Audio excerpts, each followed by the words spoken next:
When Grant McAllister returns to Wilder Creek to reclaim his family's ruined ranch, only to find Josie Bell, the girl who once saved him, now guarding a secret that could change everything.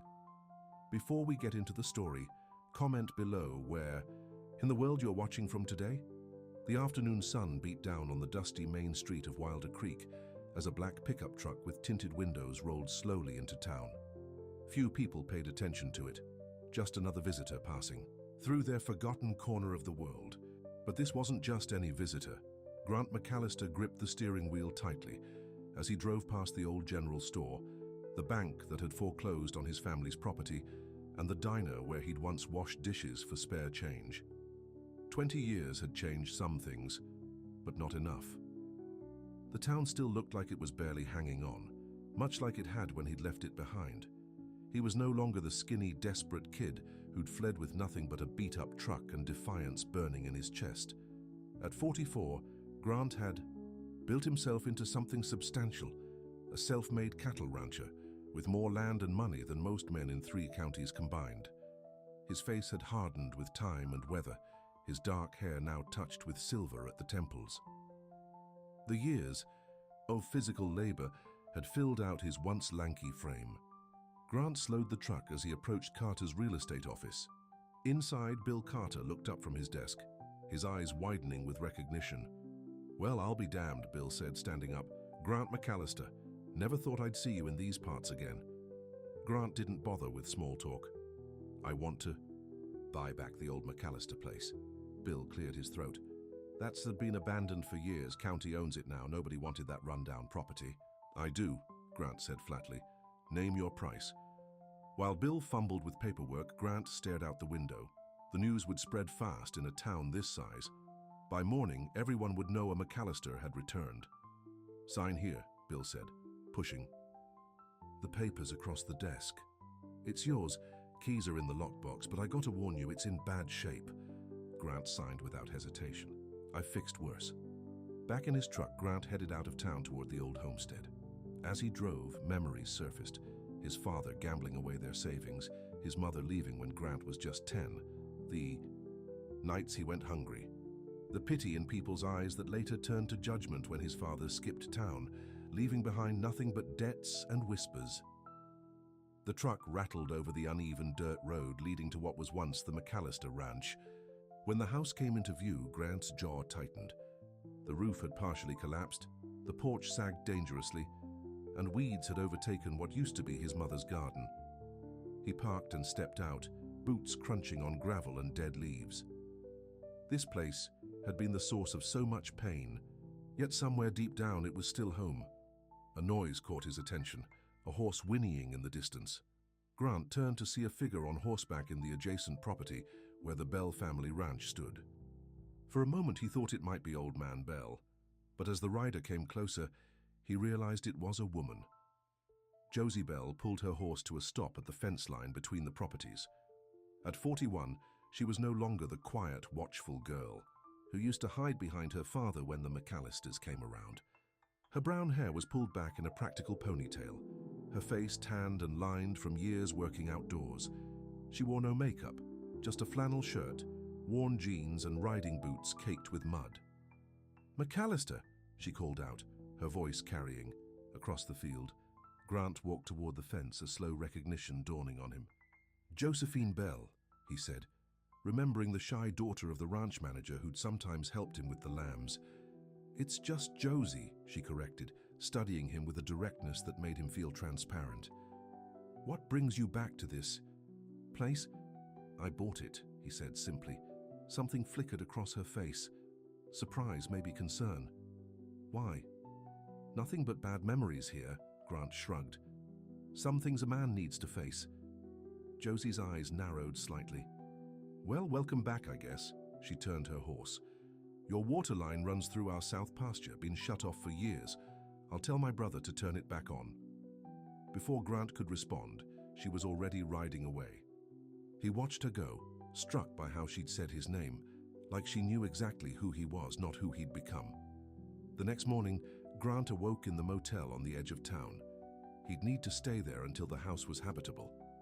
He drove to the hardware store, walking in to find it nearly empty except for an older man behind the counter. "Well, if it isn't young McAllister," the man said, eyeing him with curiosity. "Don't look so surprised. News travels fast here. What can I help you with?" "Need supplies." "Lots of them," Grant replied, handing over a list. The bell above the door jingled and Josie walked in. She nodded to Grant without smiling. "Morning, Earl. Got my fencing supplies in?" "Sure did, Josie. Want me to load them up?" "I can manage," she said, then glanced at Grant's list on the counter. "Are you planning to rebuild that whole place yourself?" Grant met her gaze. "Got something better to do with my time." A hint of amusement touched her lips. "Most men with your kind of money would hire it done. And how would you know what kind of money I have?" Josie shrugged. "Small town. People talk. Heard you've done well for yourself out west." Earl interrupted their exchange. "Your order's going to take a while to pull together, McAllister. Might as well grab some coffee at the diner." Grant nodded and headed for the door, holding it open for Josie as she carried a box of supplies out. "Thanks," she said, seeming surprised by the gesture. "Need help loading those?" he offered. "Been loading my own supplies for 20 years, she replied, but there was no edge to her words. "But you could open my truck door?" As Grant held the door of her battered pickup, he noticed the Bell Ranch logo painted on the side, the same design he remembered from his youth. "Your father still running things?" he asked. Josie's expression tightened slightly. "Dad passed 5 years ago. My brother Tom manages now. I handle the horses and the south section." "Sorry to hear about your father." She nodded, accepting his condolence without comment. As she closed the truck door, she hesitated. "That house isn't safe to sleep in. Roof's liable to come down." "Staying at the motel for now," Grant replied. "Smart." She started her engine, then added, "If you need any local knowledge, most folks around here have long memories and short tempers. But I'm usually around."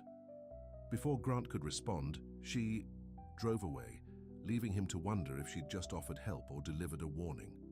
Later that day, Grant stood on the property, sketching plans for repairs. The sound of an approaching vehicle made him look up. A truck with Bell Ranch on the door pulled up, but it wasn't Josie behind the wheel. A burly man with a hard expression stepped out, Tom Bell, Josie's older brother and Grant's childhood tormentor. "McAllister," Tom said, his voice cold. "Heard you bought this dump," Grant straightened. "That's right." "Well, I came to make one thing clear. My sister might think it's neighborly to help you out, but I remember what your old man did to this town. Apple doesn't fall far from the tree, they say." "Is that so?" Grant replied evenly. "Your water's turned on, but don't mistake it for a welcome. And stay away from my sister. She's too soft-hearted for her own good sometimes." Grant stepped closer. "Seems to me Josie can decide for herself who she talks to." Tom's face reddened. "Just so we understand each other. This is still Bell country. Whatever fancy ranching operation. You're running elsewhere, you're just a McAllister here." After Tom drove off, Grant returned to his work, but his mind kept drifting to Josie, the way she'd looked at him without judgment or falseness. So different from her brother. He remembered her as a young girl, always with a book, always watching. From the sidelines, she'd been invisible to most people, but not to him. He'd noticed how she had a way with the animals, how she seemed to understand things without needing them explained. That evening, as Grant sat on the broken porch steps, eating a sandwich, he spotted Josie riding along the property line again. This time, he raised a hand in greeting. To his surprise, she veered her horse toward him. "Checking on your investment?" she asked, dismounting and tying her horse to a fence post. "Something like that," Grant replied. "Want to see the grand tour of my mansion?" A small smile touched her lips.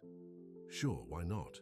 As they walked around the dilapidated house, Josie pointed out problems he hadn't noticed.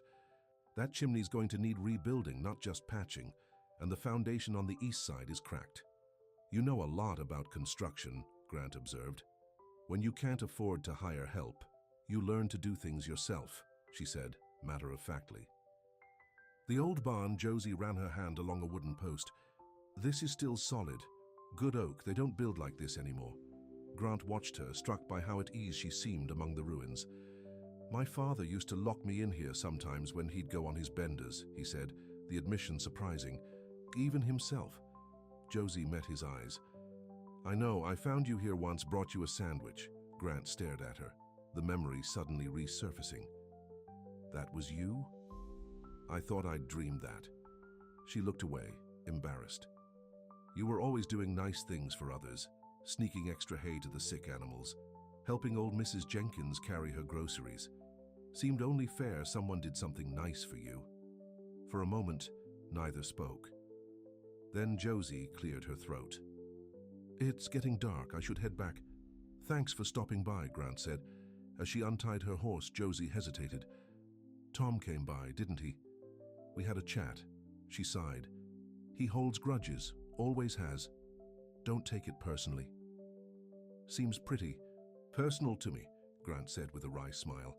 "Tom thinks he's protecting the family legacy. He doesn't understand that the past is just that, past." She mounted her horse with practiced ease. "See you around, McAllister." Grant watched her ride away, feeling something stir inside him, a warmth he hadn't felt in a very long time. Coming back to Wilder Creek was about facing his demons and reclaiming what was once stolen from him. He never expected to find someone who remembered not just the name, but the boy he had been. As darkness fell on the old McAllister place, Grant made a decision. This homestead wouldn't just be about settling old scores. Maybe, just maybe, it could be about new beginnings too. The next morning, Grant was hammering away at loose boards on the porch when a delivery truck pulled up. The driver unloaded lumber, tools, and supplies, far more than Grant had ordered. There must be a mistake. Grant told the driver, "No mistake. Paid in full," the man said, handing him the receipt. At the bottom was a note. "Thought you could use a head start. JB." Grant looked up at the sound of hoofbeats to see Josie approaching on horseback, leading a second horse behind her. "Morning. McAllister," she called out. "Thought you might need some help today, and maybe a proper tour of what's changed around here." For the first time since returning to Wilder Creek, Grant smiled. Really smiled.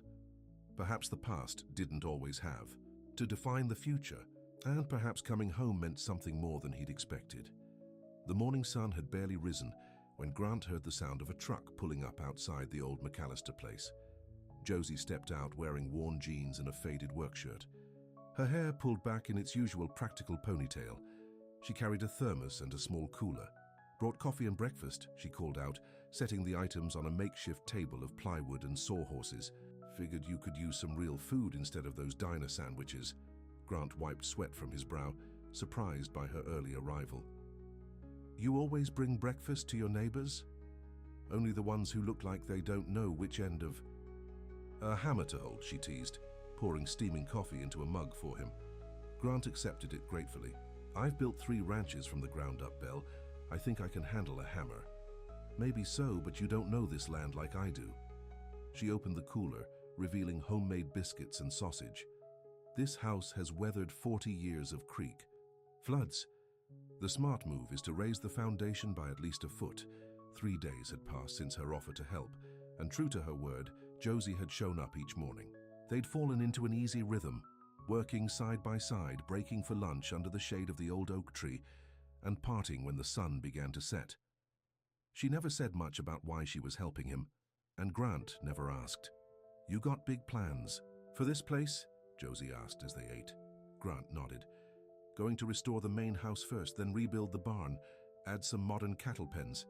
He hesitated, then added, "I've got a small herd I'm planning to bring over once there's proper fencing." Josie's eyes widened slightly. "You're moving your operation here? I thought this was just some, I don't know, symbolic gesture." "This is home," Grant said simply. "Always was, even when I tried to forget it." Something changed in Josie's expression, a softening around her eyes. "Most people who leave Wilder Creek don't come back. I'm not most people." "No," she agreed quietly. "You never were." Later that morning, they were working on clearing debris from what used to be the living room when Grant uncovered an old wooden box beneath the floorboards. He brushed off the dust, recognizing it immediately, his mother's keepsake box. "What is it?" Josie asked, noticing his sudden stillness. Grant opened it carefully. Inside were faded photographs, a small silver locket and a stack of yellowed papers. "My mother's things," he said, his voice rougher than usual. "She left it behind when she ran off with that salesman." Josie knelt beside him, not touching the box, but offering her presence. "You were what, 10? 9, he corrected. Dad started drinking heavy after that." They sat in silence for a moment, dust motes dancing in the sunlight streaming through the broken window. Grant picked up a photo of a young woman with his same dark hair and serious eyes. "You favor her," Josie observed. Grant tucked the photo back into the box. "Let's get back to work." But something had shifted between them. The discovery of the box had torn open old wounds, and Josie seemed to understand without him having to explain. When they broke for lunch, she didn't push him to talk, just sat quietly beside him on the porch steps. "My father used to say, you were the smartest kid in town," she said finally. "Said it was a shame what happened to your family." Grant looked at her with surprise. "Your father said that?" "I always thought he looked down on us like everyone else." Josie shook her head. "Dad wasn't like that. He knew what it was like to struggle." She picked at the edge of her sandwich. "That's why Tom's so protective of the ranch. Dad drummed it into his head that family land is sacred." "And what about you? What did your father drum into your head?" A small, sad smile touched her lips. "That the quietest person in the room usually sees the most truth." Before Grant could respond, the sound of an approaching truck caught their attention. Tom Bell pulled up, his expression darkening when he saw his sister sitting with Grant. "Josie," he called out sharply, "need you back at the ranch. Fencing's down in the south pasture, and the Johnson's bull got through." Josie stood, brushing dust from her jeans. "I told you that fence needed replacing last month, Tom." "Well, I'm telling you it needs fixing now," he retorted, then glared at Grant. "Don't you have hired hands for this kind of work, McAllister? Or do you just like having my sister do your heavy lifting?" Grant rose slowly. "Josie's been kind enough to help. Something neighbors used to do around here, if I remember right." Tom snorted. "We're not neighbors. You're just passing through, playing house on your daddy's broken-down property." "Tom, stop it," Josie said firmly. "I'll be there in 20 minutes. Go on ahead." For a moment it looked like Tom might argue, but instead he got back in his truck and drove off in a cloud of dust. Josie sighed. "Sorry about that." "Don't apologize for him," Grant said. "I remember what he was like when we were kids. Some things don't change." "Some things do," she replied, gathering her tools. "He wasn't always so bitter. After Dad died, the bank almost took the ranch. Tom worked himself half to death keeping it afloat." She looked toward where her brother's truck had disappeared. "He's just scared." "Of what?" "Losing what matters." She turned back to Grant. "Same as you, I expect." After Josie left, Grant found himself moving through the old house, seeing it through new eyes. Every corner held memories. His mother cooking at the stove, his father coming in from the fields before everything went bad. And now somehow Josie was becoming part of this place too, her quiet presence filling the empty spaces. The next day she didn't show up. Grant worked alone, finding himself looking up every time he heard a vehicle pass by. By mid-afternoon, he decided to drive into town for supplies, telling himself it had nothing to do with wanting to check on the Bell Ranch as he passed. At the hardware store, Earl gave him a knowing look. "Haven't seen Josie today. She and Tom have been at it since dawn fixing that fence line. Johnson's bull did a real number on it." Grant nodded, not wanting to admit he'd been looking for her. "I need more roofing nails." "Got those in the back. Say there's a town meeting tonight at the community center. Might want to stop by, being a property owner again and all." Earl lowered his voice. "Plus, gives folks a chance to see you're not the same as your old man." The suggestion grated on Grant, but he recognized the olive branch Earl was extending. "I'll think about it." As Grant drove back to the homestead, he spotted a lone figure on horseback riding the fence line of the Bell property. Without thinking, he pulled over. Josie noticed his truck and rode over. "Working alone?" he asked. She pushed back her hat. "Tom's meeting with the bank, again." The dark circles under her eyes told of a sleepless night. "Everything okay over there?" Josie looked away. "It's fine." "Doesn't sound fine," she sighed. "We're land rich and cash poor, same as half the ranches around here. Nothing that won't sort itself out." Grant studied her face, seeing the worry she was trying to hide. "If you need..." "Don't," she cut him off. "Don't offer money. That's the quickest way to make sure Tom never speaks to me again." "I was going to say, if you need time off from helping me, I understand." Josie's expression softened. "Oh." She adjusted her gloves. "Actually, the work at your place has been good. Takes my mind off things." "Well, the offer stands. Either way." She nodded, then hesitated. "You going to that town meeting tonight?" "Thinking about it." "You?" "Tom's making me go. Says we need to show community support." She smiled ruefully. "What he means is, he wants to complain about water rights again." That evening, Grant arrived at the community center to find it buzzing with activity. It seemed like the entire town had turned out, many stealing glances his way as he entered. He took a seat in the back, not wanting to draw attention. Mayor Wilson, a balding man in his 60s, called the meeting to order. First item of business, the county's new zoning regulations affecting agricultural properties. Grant only half listened as the discussion droned on about property taxes and building permits. His attention was caught when Tom Bell stood up. "Some of us are more concerned about the water situation," Tom said. "With the drought entering its third year, folks downstream are getting desperate. And now we've got new developments eyeing our water rights." Murmurs of agreement rippled through the crowd. Mayor Wilson nodded sympathetically. "The council is aware of the concerns, Tom. We're in talks with the county." "Talks don't water my cattle," Tom interrupted. "Meanwhile, big ranching operations from out west are buying up land, using their money and lawyers to redirect what little water we have." Grant felt the weight of several stares turn his way. He glanced around and spotted Josie sitting near the front, her shoulders tense. Tom continued, "We need to stand united as a community against outsiders trying to change the way things have always been done here." The implication was clear. Grant stood, and the room fell silent. "Maybe I can speak to that," he said, his deep voice carrying across the room. "I might be considered an outsider now, but I was born in this town, learned to walk on its streets, buried my father in its cemetery." He moved forward, feeling every eye upon him. "I'm not here to take anything from Wilder Creek. I'm here to rebuild something that was lost, and maybe to give back to a place that didn't always give much to me." He looked directly at Tom. "As for water rights, I've dealt with drought conditions in 3 states. I've developed conservation systems that could benefit every ranch in this county. I'd be happy to share what I've learned." A silence followed his words. Then Josie stood. "I think that sounds like an opportunity, not a threat. Maybe we should listen before jumping to conclusions." The tension in the room eased slightly. Mayor Wilson cleared his throat. "Well, that's very neighborly of you, Mr. McAllister. Perhaps you could present some of these ideas at next month's Agricultural Committee meeting." Grant nodded, noticing the mixture of suspicion and curiosity on the faces around him. As the meeting continued, he felt someone slide into the seat beside him. It was Josie. "That took guts," she whispered. "Not sure it did any good. Maybe not with everyone, but it did with some." She nodded toward an older couple who were discussing something while glancing his way. "The Hendersons. They're influential.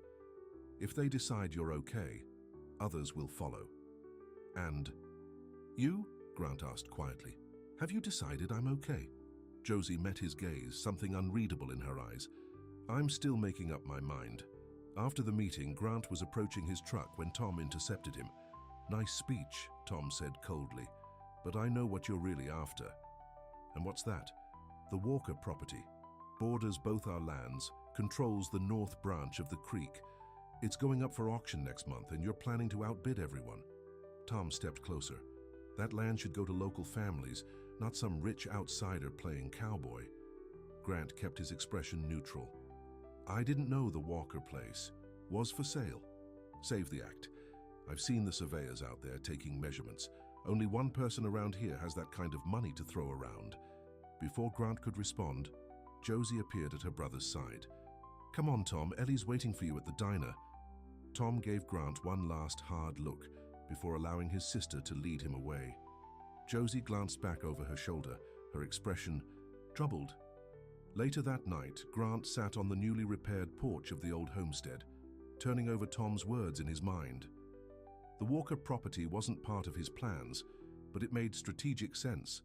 Good water access, connected to his land. If he was really planning to rebuild his life here, he'd need to expand eventually. But Tom's anger troubled him. The last thing he wanted was to deepen the rift between himself and Josie's family.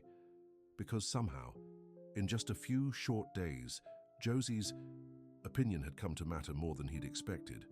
Grant looked out at the starlit sky, so much brighter here than in the city. Tomorrow, he decided, he'd talk to Josie about the Walker land, find out what it meant to her family, because for the first time in 20 years, he was starting to care about something more than just reclaiming what he'd lost.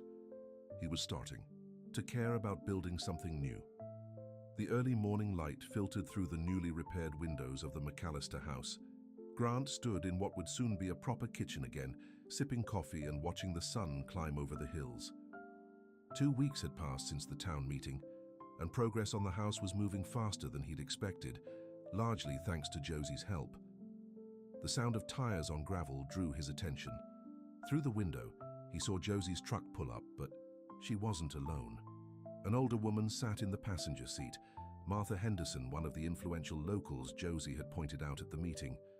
"Morning," Josie called out as she entered, carrying a basket covered with a checkered cloth. "Hope you don't mind, but Martha insisted on meeting you properly. She brought her famous peach cobbler."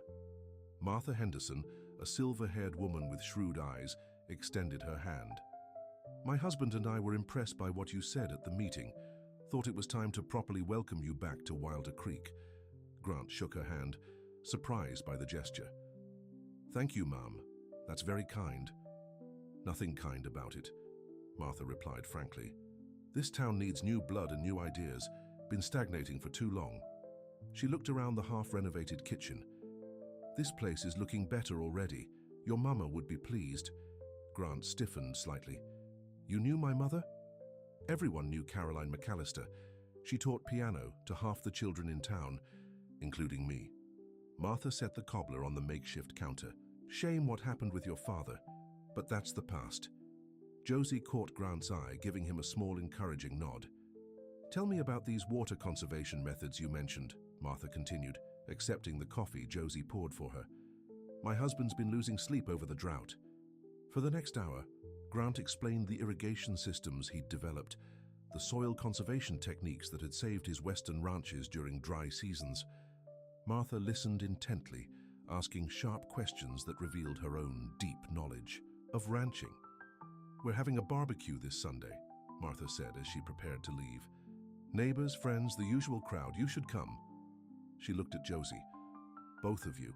After Martha left, Josie helped Grant carry lumber to the barn. "That was unexpected," he said. "Martha doesn't waste time once she's made up her mind about someone." Josie smiled. "And having the Hendersons on your side is like having the town's blessing. Even with Tom Bell leading the opposition?" Josie's smile faded. "Tom's stubborn, but he's not the whole town." She hesitated. "Speaking of Tom, I need to ask you something." Grant set down the lumber. "About the Walker property?" Surprise flashed across her face. "How do you know about that?" "Tom accused me of planning to buy it at the auction. Said I had surveyors out there." Josie looked troubled. "And did you?" "No," Grant said firmly. "I didn't even know it was for sale until Tom mentioned it." He leaned against the barn wall. "But now that I do know, I'm curious why it matters so much to your brother." Josie sighed. "That land has the best water access in the county. With the drought getting worse, whoever controls it controls the future of every ranch downstream." She met his eyes directly. "Including ours. And Tom thinks I want to buy it to squeeze you out. Can you blame him? A successful rancher returns to his hometown, starts buying up property." She shrugged. "It looks like the beginning of a takeover." Grant studied her face. "Is that what you think too?" "I don't know what to think," she admitted. "You haven't exactly shared your long-term plans." The honesty in her words struck him. He'd been so focused on reclaiming his past that he hadn't considered how his actions might appear to others, to her. "I came back to face the ghosts," he said slowly, "to prove something to myself, maybe. That I could turn this place into something good." He looked around at the barn they were rebuilding together. "But I'm not here to hurt anyone, especially not you." Something shifted in Josie's expression, a softening, a vulnerability she rarely showed. "I believe you." The moment stretched between them, filled with unspoken feelings. Then Josie cleared her throat. "So are you going to the Hendersons' barbecue? Are you?" "I go every year." She picked up a hammer.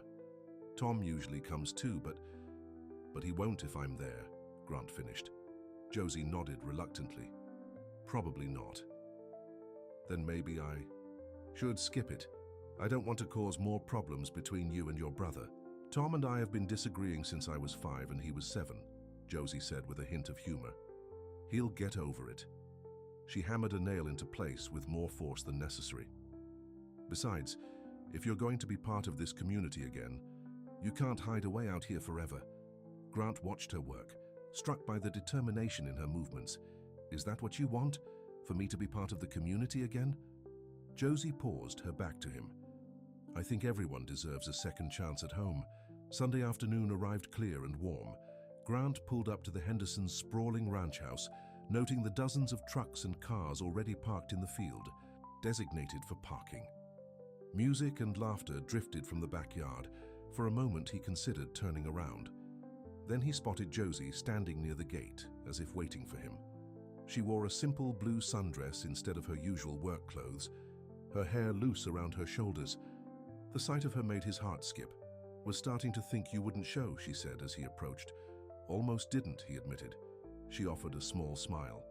"Well, I'm glad you did." She nodded toward the gathering. "Come on," like ripping off a bandage. "Best done quick."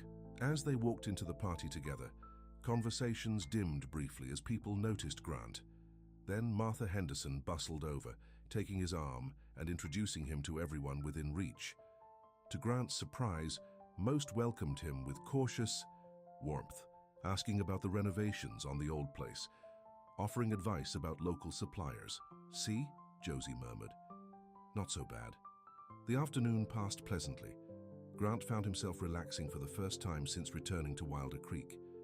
These were people who had known him as a boy, who had witnessed his family's fall, yet here, they were giving him a chance to be someone new. As the sun began to set, Jim Henderson fired up the outdoor string lights and someone turned up the music. Couples began dancing on the makeshift dance floor of flattened grass. Grant stood at the edge watching when Martha approached. "Young man, are you going to ask Josie to dance, or do I need to do it for you?" Grant looked across the yard to where Josie stood talking with an older couple. "I'm not much of a dancer, Mrs. Henderson. Neither was my Harold when I met him. Didn't stop us from having 42 good years together." She gave him a gentle push. "Go on."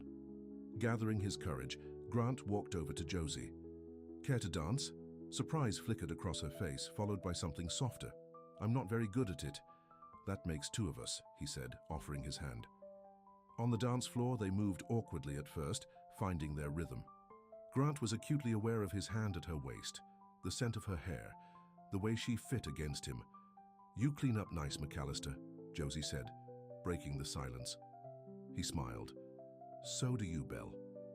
As the music slowed, their steps became more natural. Josie relaxed in his arms, her head nearly resting on his shoulder. Grant couldn't remember the last time he'd felt this kind of peace. "People are watching," she murmured. "Let them."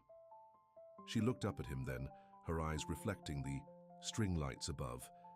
For a moment, Grant thought about kissing her right there in front of everyone. Before he could act on the impulse, a commotion at the edge of the party caught their attention. Tom Bell had arrived, clearly having had a few drinks already. His face darkened when he spotted Grant and Josie on the dance floor. "Well, isn't this cozy?" he said loudly, approaching them. "My sister and the prodigal son." Josie stepped away from Grant. "Tom, don't start." "Why not? Everyone's thinking it.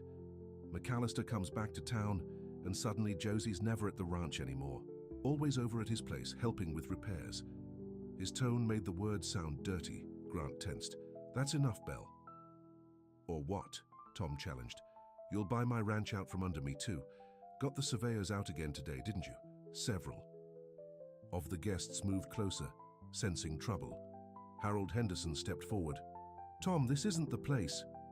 "Ask him about the Walker property," Tom persisted, glaring at Grant. "Ask him why he's been meeting with county officials about water rights." Grant frowned. I haven't met with any officials. Liar. Tom lunged forward, but Jim and another man caught him. I saw you in town yesterday, coming out of the county office. I was filing permits for my renovations, Grant explained, keeping his voice level.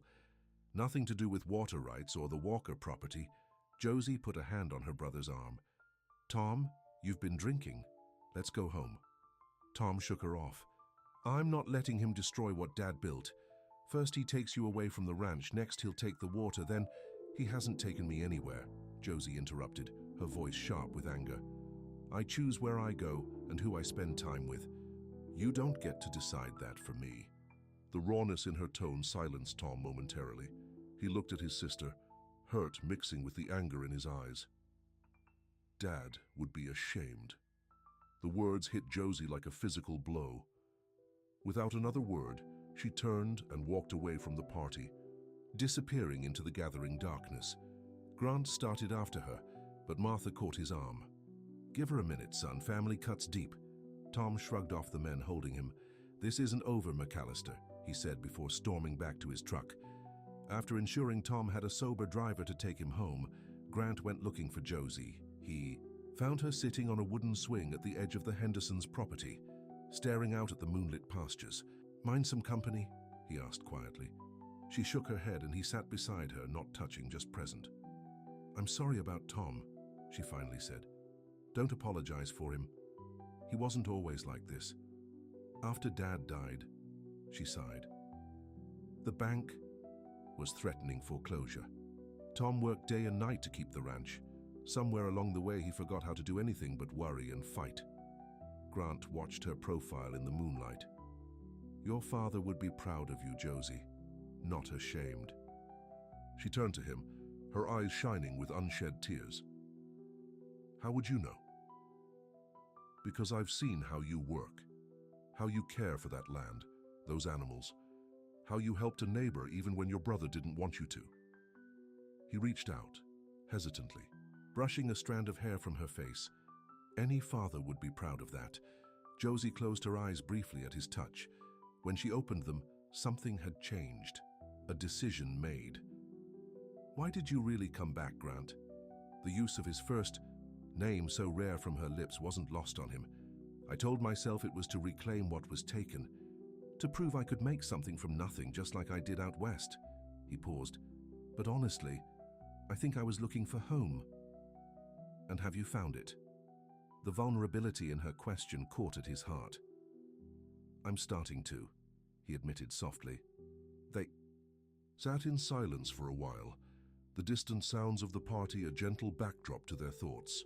About the Walker property, Grant finally said. I'm not trying to buy it. But you could if you wanted to, Josie pointed out. You have the money? Yes. She nodded slowly. Tom's right about one thing. Whoever controls that land controls the future of every ranch that depends on that water, including yours. And the Bell Ranch. Their eyes met in understanding. The stakes weren't just about the past anymore. They were about the future. Their future. Come to the ranch tomorrow, Josie said suddenly. I want to show you something. Back at the party, they made their goodbyes, ignoring the curious glances and whispered comments. Grant drove Josie home, the silence between them comfortable now, filled with unspoken possibilities. At the Bell Ranch gate, he stopped the truck. What time tomorrow? Early. Before sunrise, she replied. And Grant, don't tell anyone where. You're going. He nodded, understanding the seriousness in her tone. As she slipped out of his truck and headed toward the darkened ranch house, Grant watched until she was safely inside. Whatever Josie wanted to show him, he sensed it would change. Everything. The past and future were about to collide, and Grant realized that what had started as a journey to reclaim his history was becoming something far more important. A chance to build a new future, possibly with the one person who had always seen him clearly. The eastern sky was just beginning to lighten when Grant pulled up to the Bell Ranch gate. He'd barely slept, his mind filled with questions about what Josie wanted to show him. The ranch was quiet, most of the windows still dark. Only the porch light illuminated Josie as she waited for him, dressed in her work clothes and boots, a thermos in her hand. Right on time, she said, climbing into his truck. Head toward the north pasture. I'll direct you from there." They drove in silence, the headlights cutting through the early morning mist. Josie stared straight ahead, her profile etched with determination. Whatever she was about to share weighed heavily on her. "Turn here," she finally said, pointing to a narrow dirt road Grant hadn't noticed before. "It's rough from here on out." The truck jolted over the uneven terrain as they climbed higher into the hills that bordered both their properties. The road eventually disappeared altogether, leaving them to follow what looked like an old cattle trail. "We need to walk from here," Josie said as Grant stopped the truck. They hiked in silence for nearly 20 minutes, the sky gradually brightening around them. Just as Grant was about to ask where they were going, they crested a small rise, and Josie stopped. "There," she said, pointing to the valley below. Grant took in the view with growing amazement. A crystal-clear stream flowed from the rocky hillside, forming a small but vibrant oasis in the otherwise dry landscape. The water pooled in a natural basin before continuing down the valley, disappearing into the trees. "What is this place?" Grant asked. "Natural spring," Josie replied, "one of the few in the county that hasn't dried up in the drought." She knelt by the stream, letting the water run through her fingers. "My father found it years ago. Never told anyone except me." Grant looked at her sharply. "Not even Tom?" She shook her head. "Dad knew Tom would want to use it right away, maybe overuse it. He made me promise to keep it secret until there was no other choice." She stood, meeting Grant's eyes. "This spring feeds into the Walker property, underground mostly. That's why their land has stayed green even in the worst drought years." The implications were staggering. An undocumented water source in the middle of a drought-stricken county was worth more than gold. "Why are you showing me this?" Grant asked quietly. Josie took a deep breath. "Because I need to know if I can trust you, really trust you." Her gaze was steady, searching his face. "The auction for the Walker place is in 3 days. If someone buys it who doesn't understand how to protect this spring, it could destroy everything, not just for our ranch, but for the whole valley." Grant looked out at the hidden oasis. "And you're worried I'll buy it? Are you going to?" The directness of her question demanded equal honesty. "I was considering it," he admitted. "Not to hurt you or your brother, but because it makes sense for what I'm building." He turned to her. "But this changes things." "How?" "This isn't just about business anymore, or even about proving something to myself or this town." He gestured to the spring. "This is about stewardship, about protecting something bigger than any one of us." Relief flickered across Josie's face, but she wasn't completely convinced. "Words are easy, Grant. Then let me prove it with actions." He took her hand, surprising both of them with the gesture. "I won't bid on the Walker property. You have my word." Josie studied him for a long moment, then nodded slowly. "Thank you." As the sun rose fully over the hills, they sat by the spring sharing coffee from Josie's thermos. The tension between them had shifted, replaced by something deeper. "Your father was a wise man," Grant said after a while. Josie smiled faintly. "He always said land doesn't belong to us. We belong to it." She trailed her fingers in the cool water. "He'd have liked you, I think. The man you've become, not the boy who left." "And you?" Grant asked, his voice low. "What do you think of the man I've become?" She met his gaze, a vulnerability in her eyes he'd never seen before. "I think he was worth waiting for." The words hung between them, loaded with meaning. Before Grant could respond, a distant sound caught their attention. An engine coming up the trail. Josie stood quickly. "No one knows about this place, no one except Tom," Grant finished, rising beside her. They made their way back to the ridge, just in time to see Tom's truck parked next to Grant's. Tom himself was approaching, on foot, his face dark with anger. "I knew it," he called out when he spotted them. "Secret meetings behind my back." "What are you showing him, Josie? Dad's spring." Josie stepped forward. "Tom, it's not what you think, isn't it? First, you spend all your time at his place, then you bring him to the one place Dad told us never to reveal." Tom's voice cracked with emotion. "How could you betray our family like this?" "I'm trying to protect our family," Josie countered. "To protect the ranch, by telling our secrets to a McAllister. Dad would roll over in his grave." Grant stepped forward. This isn't about old family feuds, Tom. This is about the future of this valley, of your ranch. Don't you dare talk to me about my ranch, Tom snarled. You've been planning this from the start. Get close to Josie, find out our vulnerabilities, then swoop in and take everything. That's not true, Grant said firmly, isn't it? Then why did I see your lawyer in town yesterday meeting with the bank manager? Why is your name on the pre-approval list for the Walker auction? Josie turned to Grant, confusion and hurt in her eyes. Is that true? Grant felt the ground shift beneath him. I did talk to my lawyer about financing options, but that was before what? Tom interrupted. Before you saw the spring? Before you realized how much more valuable that land is with its secret water source? Before I understood what was at stake, Grant finished, looking at Josie. Before I made a promise to you, Tom laughed bitterly. Promises from a McAllister, worth about as much as your father's gambling IOUs. The comparison stung, but Grant kept his focus on Josie. I meant what I said. I won't bid on the property. Give me one reason why I should believe you, she said quietly. Grant took a step toward her. Because I'm not here for land or water or even to settle old scores anymore. I'm here because of you, Josie. The truth of it hit him as he said the words. I came back to find my past, but I found something more important, a future.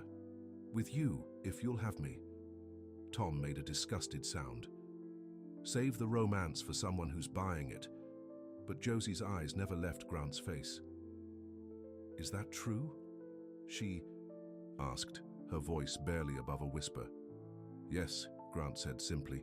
Somewhere between you helping me rebuild that old house and showing me how to trust again, I fell in love with you. The land, the water, none of it matters without you. Tears welled in Josie's eyes. Tom noticed and moved between them. Don't listen to him, Josie. He's manipulating you. Tom, she said firmly, I need you to stop. For once in your life, just stop and listen. She took a deep breath. I believe him. You can't be serious. I am. And it's not just about Grant. It's about how you've been treating me for years. Like I'm still that little girl who needs your protection. I'm 41 years old, Tom. I know my own mind, my own heart. Tom stared at his sister as if seeing her for the first time. Dad left me in charge. Of the ranch, Josie interrupted. Not of me. She reached out, taking Grant's hand. And I think Dad would want us to work together to protect what matters. All of us. The gesture wasn't lost on Tom. His shoulders slumped slightly. You really trust him, after everything? I do, Josie said quietly. Tom looked from his sister to Grant, conflict evident on his face. If you're lying, he said to Grant, if you hurt her or try to take our land, I won't, Grant promised. In fact, I have a different proposal. He turned to include both siblings in his gaze. What if we work together on the Walker property? Pool our resources, protect the spring, and ensure that both our ranches have what they need to thrive. Surprise registered on Tom's face. A partnership with you? It makes sense, Grant continued. Your family's experience, my capital. Together we could build something that benefits the whole valley. Tom shook his head slowly, but there was less anger in his expression. I need to think about this. Take your time, Grant said. The auction's not for 3 days. And regardless of what you decide, I'll keep my word to Josie. I won't bid against you. Tom nodded curtly, then turned to his sister. I'll see you back at the ranch. With a last measuring look at Grant, he headed back down the trail. When they were alone, Josie turned to Grant. Did you mean what you said about falling in love with me? Grant reached up to brush a strand of hair from her face. Every word. I think part of me has loved you since we were kids. The quiet girl who brought sandwiches to a locked barn, who saw me when no one else did. Tears spilled onto Josie's cheeks. I never thought you'd come back, and then when you did, I never thought you'd see me, really see me. I see you, Josie Bell, Grant said softly. I always have. He lowered his head slowly, giving her time to pull away if she wanted. Instead, she rose up to meet him, their lips finding each other in a kiss that felt like coming home. When they finally broke apart, Josie smiled through her tears. What happens now? She asked. Grant looked out over the valley, at the 2 ranches. side by side, at the hidden spring that connected them. Now we build something together, something that lasts. 3 days later, the county courthouse was packed for the Walker property auction. Grant sat in the back, watching as Tom Bell entered, looking unusually composed in a button-down shirt and clean jeans. Their eyes met across the room, and Tom gave a small nod before taking a seat near the front. The bidding started slowly. Me. Few local farmers made modest offers, but it was clear they couldn't compete with the developer from the city who kept raising the price. Tom remained silent, watching the proceedings with a neutral expression. Just as the auctioneer was about to close the bidding, Tom stood. "I'd like to make an offer on behalf of the newly formed Bell McAllister Conservation Trust." A murmur ran through the crowd. Grant smiled to himself, remembering the late-night negotiations at the Bell kitchen table, the tentative truce that had formed as he and Tom hammered out the details of their partnership. After the auction, Grant found Josie waiting outside. "Tom just called," she said, her eyes bright with excitement. "We got it." "Was there ever any doubt?" Grant pulled her close. "Your brother may be stubborn, but he's smart enough to recognize a good deal when he sees one." "Speaking of good deals," Josie said, looking up at him with a mischievous smile, "are you sure you want to go into business with the Bells? We can be a difficult bunch." Grant laughed. "I'm counting on it." He grew serious. "The house is almost finished. Just needs a woman's touch. Is that a proposition, McAllister?" Josie asked, her eyes twinkling. "More like a beginning," he replied. "The start of something we build together." Over the next weeks, as summer turned to early fall, the partnership flourished. The spring on the Walker property was protected with conservation easements, ensuring its water would sustain both ranches for generations to come. Tom gradually warmed to Grant, especially after seeing the innovative irrigation systems Grant installed that saved water while improving grazing fields. On a crisp October evening, Grant and Josie stood on the porch of the fully restored McAllister house, now their house. The setting sun bathed everything in golden light. "Remember when I found that old box of my mother's things?" Grant asked, his arm around Josie's shoulders. She nodded. "You looked so lost that day." "I was," he admitted, "trying to rebuild something that was long gone." He turned to face her, taking both her hands in his. "But you showed me something better, how to build something new."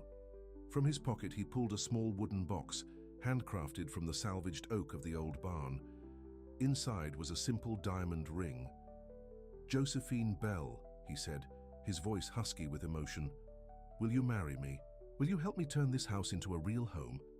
Tears filled Josie's eyes as she nodded. "Yes," she whispered. "Yes to all of it." As he slipped the ring onto her finger, Grant felt the last pieces of his heart slide into place. He had returned to Wilder Creek looking for redemption, for a chance to rewrite his family's story. Instead, he'd found Josie, the quiet woman who'd always seen him clearly, who had waited in her own way, who had taught him that home wasn't a place, but a feeling of belonging, of being truly known. Later that evening, as they sat together on the porch swing watching the stars emerge, Josie rested her head on Grant's shoulder.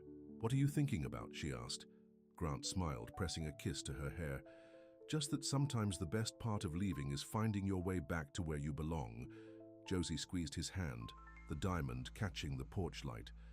"And sometimes," she replied softly, "the best part of staying is being found by the one person who makes it all worthwhile." The night settled around them, peaceful and full of promise. In the distance, the lights of the Bell Ranch glowed warmly, no longer a separate kingdom, but part of a shared future. And in the valley between, protected and nurtured, the spring continued its patient work, bringing life to the land, connecting what once was divided, and proving that with care and wisdom, even the driest ground could bloom again. Grant McAllister had returned to Wilder Creek a stranger, determined to reclaim his past. But in the arms of Josie Bell, the one who stayed, he had found something far more precious, a future built on love, trust, and the quiet strength of two hearts that had always somehow belonged together.